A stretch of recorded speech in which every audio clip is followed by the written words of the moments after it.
السلام علیکم ورحمۃ اللہ وبرکاتہ۔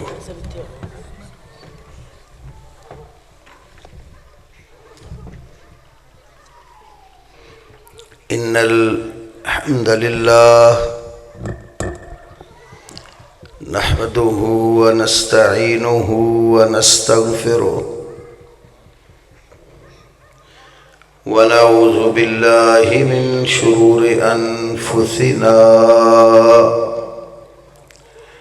ومن سیئات اعمالنا من يهده الله فلا مضل له ومن يضلل فلا هادي له وأشهد أن لا إله إلا الله وحده لا شريك له وأشهد أن محمدًا عبده ورسوله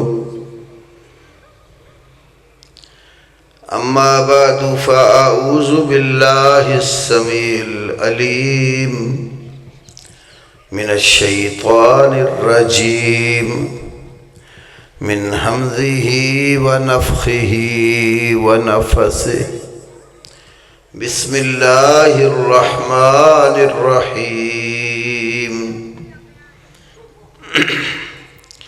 وما أرسلنا من قبلك من رسول إلا نوحي إليه أنه لا إله إلا أنا فاعبدون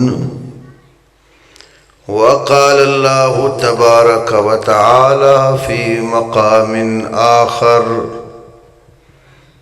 فاعلم أنه لا إله إلا الله وقال النبي صلى الله عليه وسلم من قال لا إله إلا الله خالصا من قلبه دخل الجنة وأيضا قال من قال لا إله إلا الله صادقا من قلبه دخل الجنة وأيضا قال النبي صلى الله عليه وسلم من كان آخر كلامه لا إله إلا الله دخل الجنة رب اشرح لي صدري ويسر لي أمري واحلل عقدة من لساني يفقهوا قولي اللهم صل على محمد وعلى آل محمد كما صليت على إبراهيم وعلى آل إبراهيم إنك حميد مجيد اللهم بارك على محمد وعلى آل محمد كما باركت على إبراهيم وعلى آل إبراهيم إنك حميد مجيد قابل احترام بزرگوں، عزیز نوجوان بھائیوں، آج کا یہ پروگرام خالص اللہ رب العالمین کے دین کی دعوت کے لیے منعقد کیا گیا ہے۔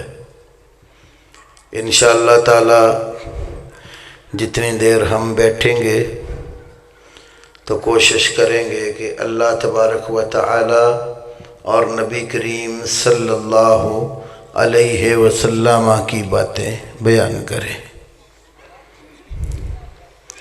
تو میں نے آپ کے سامنے قرآن پاک کی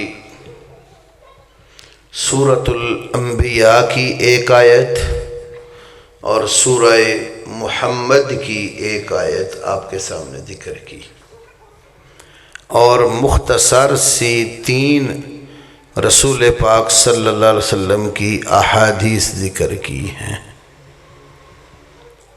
سورۃ انبیاء کی آیت میں اللہ نے فرمایا، ہم نے آپ سے پہلے جتنے بھی رسول بھیجے ہیں تو ان کی طرف ہم نے یہی وحی کی ہے کہ اللہ کے سوا کوئی الہ نہیں ہے، تو تم اللہ کی عبادت کرو۔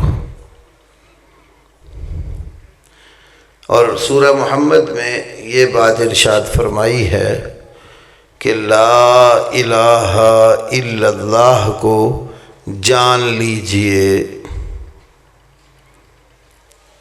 اور نبی علیہ السلام کے فرامین میں سے جو میں نے ذکر کیے ہیں تو فرمایا، جس نے دل کی سچائی کے ساتھ، دوسری حدیث میں دل کے اخلاص کے ساتھ لا الہ الا اللہ کہا، وہ جنت میں داخل ہو گیا۔ تیسری حدیث میں ہے کہ جس نے آخری کلام لا الہ الا اللہ کیا، دنیا سے گیا تو آخری کلام اس کا لا الہ الا اللہ ہوا، تو وہ اللہ کی جنت میں داخل ہو۔ ایک چوتھی حدیث حضرت عثمان سے یہ ہے، من مات وہو یعلم لا الہ الا اللہ دخل الجنہ۔ یہ حدیث صحیح مسلم، کتاب الایمان، مسند احمد اور دیگر کتب احادیث میں صحیح اسانید کے ساتھ موجود ہیں۔ جو بندہ اس حال میں مرا وہ لا الہ الا اللہ کو جانتا ہوگا، وہ جنت میں داخل ہوگا۔ کلمہ پڑھنے میں اور کلمے کو جاننے میں فرق ہے۔ قرآن میں بھی کلمے کو جاننے کا حکم ہے، فَعْلَمْ، جان لو۔ اس آیت کریمہ پر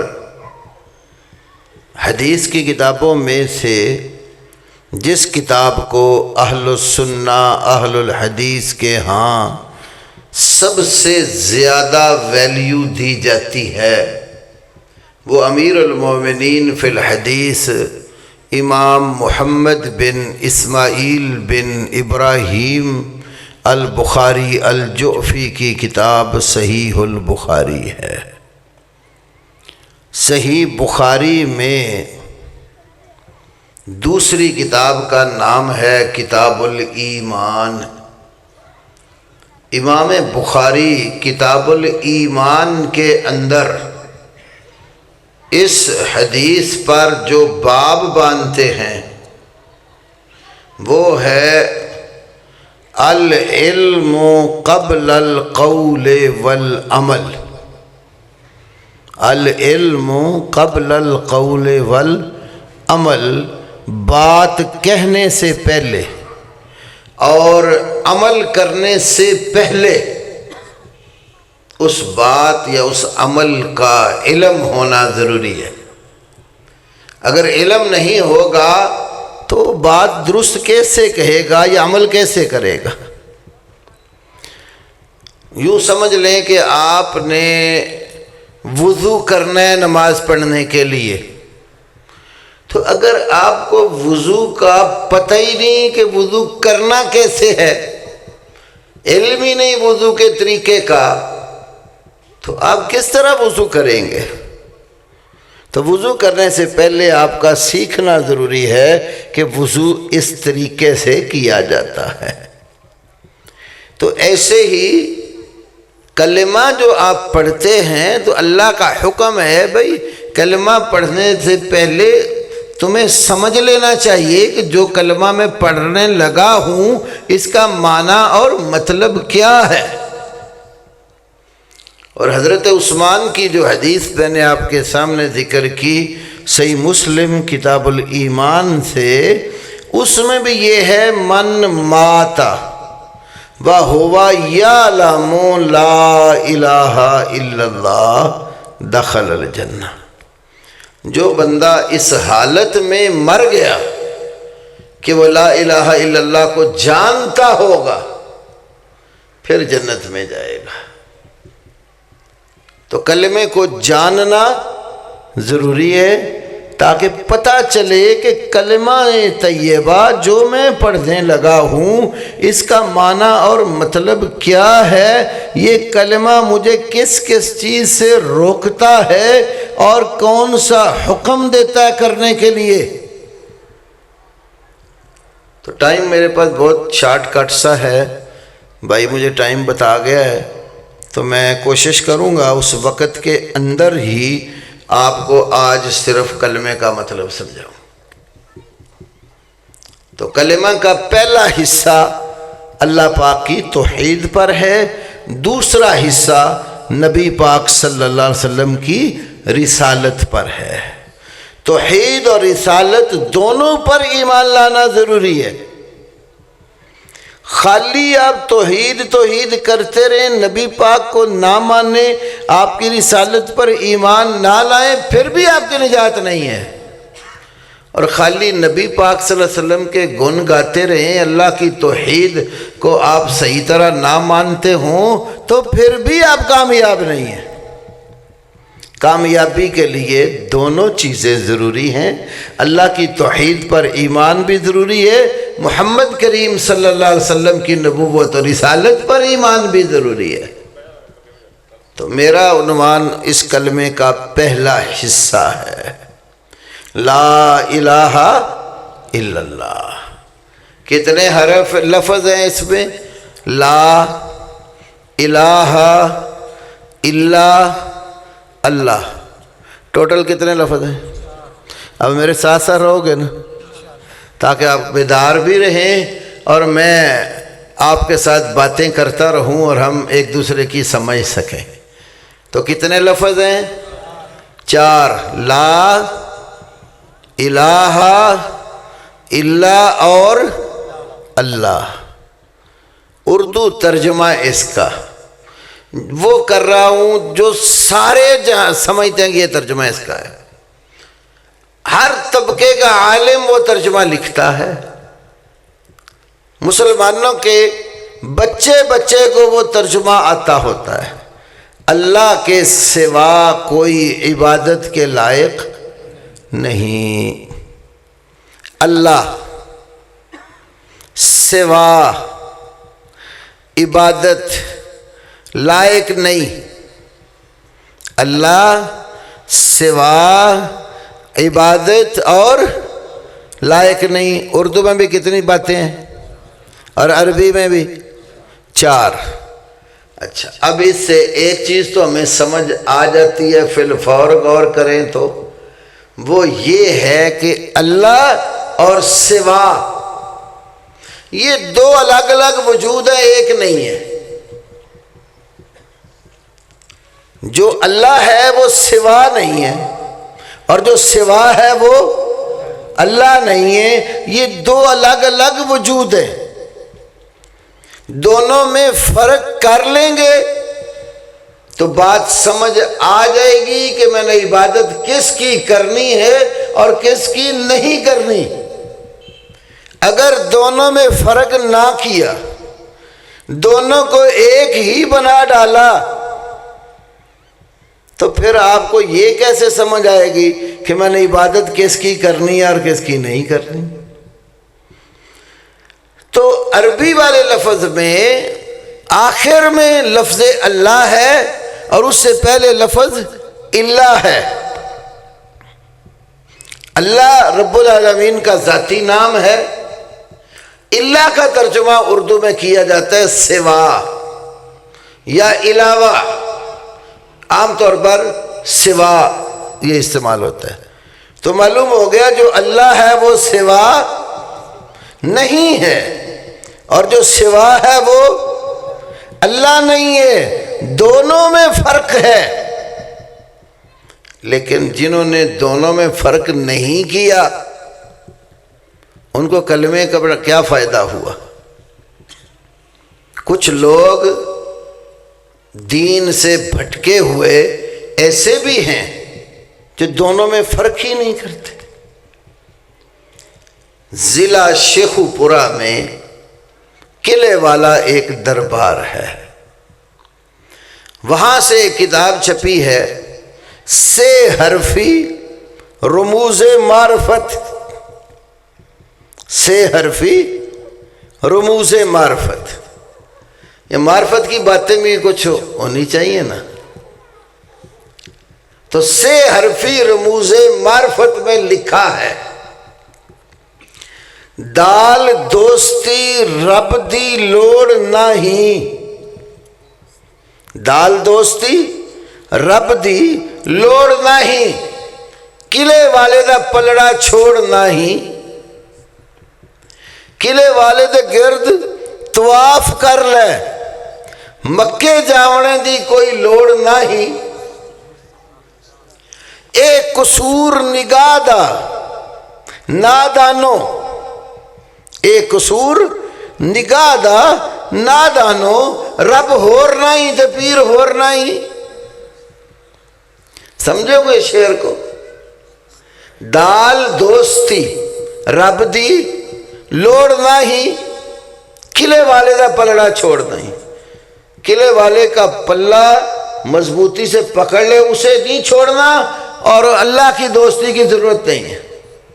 دال دوستی رب دی لوڑ نہیں، قلعے والے دا پلڑا چھوڑنا ہی، قلعے والے دے گرد طواف کر لے، مکے جاونے دی کوئی لوڑ نہیں۔ تو نے طواف کرنا ہے تو کعبے جا کر مکے کے اندر چکر لگانے کی کیا ضرورت ہے؟ اتنا خرچہ پٹھا کر کے تم کعبے جاؤ گے تو قلعے والے دربار کے آس پاس ہی چکر کاٹ لو، طواف یہاں ہی ہو جائے گا۔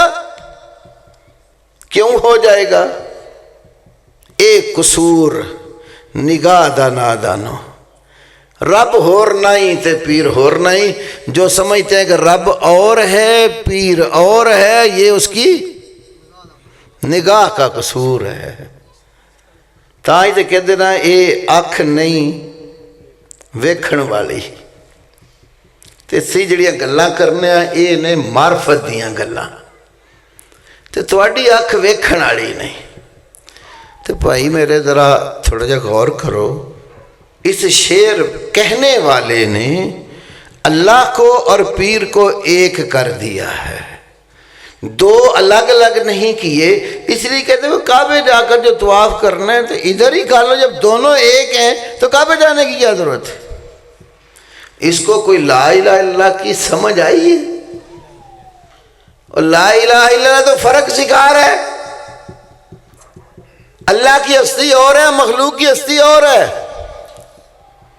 جو صفات، کمالات، خوبیاں، اختیارات اللہ تعالیٰ کے ہیں وہ سوا کے نہیں ہیں۔ ایک اور عالم ہے، اس نے کتاب لکھی امداد المشتاق، امداد المشتاق۔ اس کے اندر اس نے لکھا ہے تخم، تخم سمجھتے ہو نا، بیج، ہر چیز کا تخم ہوتا ہے، بیج کہتا ہے تخم ایک وقت میں بالکل آپ کے سامنے ظاہر ہوتا ہے، پھر آپ کیا کرتے ہیں؟ زمین میں ہل چلا کر وہ تخم زمین میں مٹی میں دبا دیتے ہیں۔ اب جو ظاہر تھا وہ مٹی میں چھپ گیا۔ اب جب ہل چلا دیا، اوپر سواگا پھیر دیا تو بیج نظر آتا ہے۔ وہ جو ظاہر تھا اب باطن میں چلا گیا۔ پھر کچھ وقت بعد پانی شانی دیتے رہے، گوڈی جوڈی کرتے رہے، تو وہ زمین سے ایک ہلکا سا پودا نکلا۔ جب پودا نکلتا ہے نا شروع میں